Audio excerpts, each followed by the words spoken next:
I now yield 3 minutes to the gentlewoman from Michigan, Ms. Tlaib, who is also the vice-ranking member of the Subcommittee on Housing and Insurance, who's been working on this issue for a long time. The gentlewoman from Michigan is recognized for 3 minutes. Thank you to our ranking member. Madam Speaker, the resolution that they're attempting to use to overturn this rule is about small business lending. We know that. But I'm like, what? What's the problem? We're now afraid of data.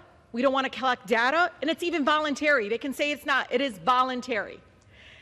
You're opposing a process that would help create more transparency, more information gathering, competitiveness, fair marketplace for lenders and small businesses.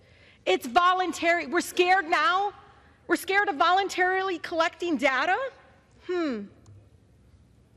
Section 1071, we all know, allows lenders to collect and report lending data, including voluntarily self-reported by business owners. This rule does help small businesses, and I'm going to give you some examples, particularly those owned by women, people of color. We're even going to collect data, especially in my district of veterans, many of them Black men and women who have started businesses after they served our country.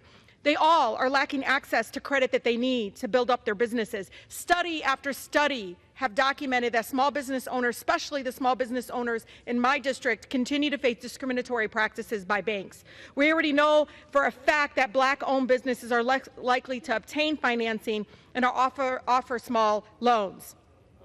Section 1071 will make it easier to eliminate such practices and enforce our fair lending laws. Again, to enforce our fair lending laws. Maybe that's why. Maybe that's why the banks are crying about this voluntary process. They're scared. Why? Had the CFPB small business lending rule been in place during the Paycheck Protection Program, Madam Chair, the transparency required by this rule would likely have reduced the racial disparity in lending outcomes that we saw.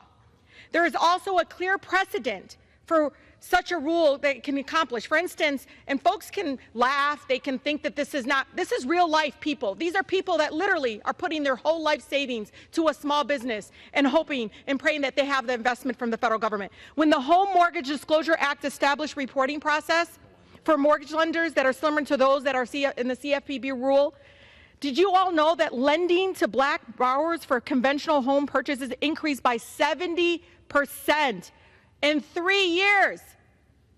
In 3 years, we increased Black homeownership.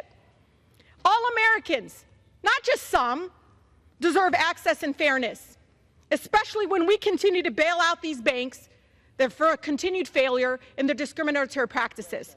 Section 1071 promotes transparency, competition, and fairness. Overturning this is a disservice to our small business owners everywhere. I thank you so much for our Madam Chair and our ranking member and others that are continuing to advocate for this. This is the right thing to do. This is how we make sure that all Americans have access. I yield.